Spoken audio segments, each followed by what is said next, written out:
আসসালামু আলাইকুম। বার্তা নির্যাসে সকলকে স্বাগত।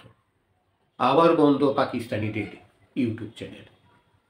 ২৪ ঘন্টা কাটতে না কাটতে আবার বন্ধ হয়ে গেল বিশিষ্ট পাকিস্তানি ব্যক্তিদের সামাজিক যোগাযোগ মাধ্যমের অ্যাকাউন্ট।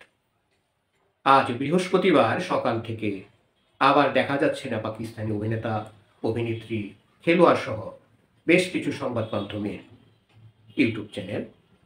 গতকাল বুধবার এসব চ্যানেলের উপর জারি হওয়া নিষেধাজ্ঞা শিথিল হয়েছিল, কিন্তু আজ সকাল থেকেই আবার বন্ধ। বিভিন্ন সামাজিক যোগাযোগ মাধ্যমে জনপ্রিয় এসব অ্যাকাউন্ট সরকারিভাবে আবার নিষিদ্ধ করা হয়েছে কিনা সে বিষয়ে কিছু জানা যায়নি, কিন্তু সেগুলো খুলতে গেলে দেখা যাচ্ছে তাতে লেখা আইনগত দাবির দরুন এই অ্যাকাউন্ট ভারত বন্ধ রেখেছে। পেহেলগাম হত্যাকাণ্ড ও অপারেশন সিঁদুরের পর ভারতের এসব চ্যানেলের সম্প্রচার নিষিদ্ধ করা হয়েছিল।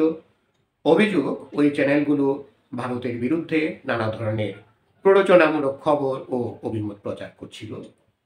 আজ সকাল থেকে পাকিস্তানের সাবেক ক্রিকেটার শোয়েব আখতার, শাহিদ আফ্রিদি, অভিনেত্রী মাহিরা খান, হানিয়া আমির, মাওলা হোসেন, ইয়ামুনা জাহিদি, অভিনেতা ফাওয়াদ খানের ইউটিউব চ্যানেল, ইনস্টাগ্রাম কিংবা এক্স অ্যাকাউন্ট আর দেখা যাচ্ছে না।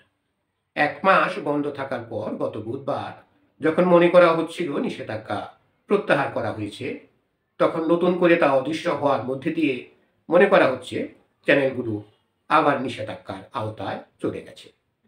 গত বুধবার ভারতের কেন্দ্রীয় স্বরাষ্ট্র মন্ত্রণালয়ের মতামতের ভিত্তিতে কিছু অ্যাকাউন্ট চালু হয়েছিল। ২৪ ঘন্টার মধ্যে এই মত বদল নিয়ে সরকারিভাবে অবশ্য এখনো কিছু জানানো হয়নি। ভারতের বিরুদ্ধে সাম্প্রদায়িক উস্কানিমূলক প্রচারের অভিযোগে বন্ধ করে দেওয়া চ্যানেলগুলোর মধ্যে ছিল Dawn News, Samaa TV, Bol News, Raftar, Geo News, সোনো নিউজ, দ্য পাকিস্তান এক্সপ্রেসের মতো জনপ্রিয় নিউজ পোর্টালের ইউটিউব চ্যানেল।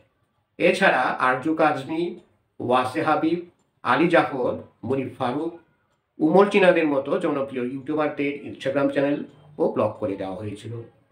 অপারেশন সিঁদুরের পর ব্লক করে দেওয়া এইসব চ্যানেলগুলোর কিছু আনলক করার পর অল ইন্ডিয়া সিনে ওয়ার্কস অ্যাসোসিয়েশন প্রধানমন্ত্রী নরেন্দ্র মোদীকে অনুরোধ করেন পাকিস্তানিদের সব শিল্পীর সামাজিক যোগাযোগ মাধ্যম ভারতে নিষিদ্ধ করা হোক। হিন্দুত্ববাদী শিল্পী ও বিনোদন জগতের সঙ্গে যুক্ত ব্যক্তিদের অনেকে পাকিস্তানি শিল্পীদের ভারতীয় সিনেমায় অংশগ্রহণেরও প্রতিবাদ জানিয়েছে। পেহেলগাম কাণ্ড ও অপারেশন সিঁদুরের আগে তৈরি হয়ে যাওয়া দিলজিৎ দোসাঞ্জারে সিনেমা সর্দারজি ৩ এর মুক্তিও স্থগিত রাখা হয়েছে। ওই সিনেমায় পাকিস্তানি অভিনেত্রী হানিয়া আমির অভিনয় করেছেন বলে এই স্থগিতাদেশ দেওয়া হয়েছে। জাভেদ আখতার, নাসিরুদ্দিন শাহের মতো বিশিষ্ট ব্যক্তি দিলজিৎ দোসাঞ্জারের পাশে দাঁড়ানোয় সামাজিক যোগাযোগ মাধ্যমে নিন্দিত হচ্ছেন তারা। তাদের পাকিস্তানি দালালও বলা হচ্ছে। ধন্যবাদ সকলকে আমাদের সাথে থাকার জন্য। যারা এখনও আমাদের এই চ্যানেলটি সাবস্ক্রাইব করেননি, তারা চ্যানেলটি সাবস্ক্রাইব করে আমাদের সাথে থাকবেন।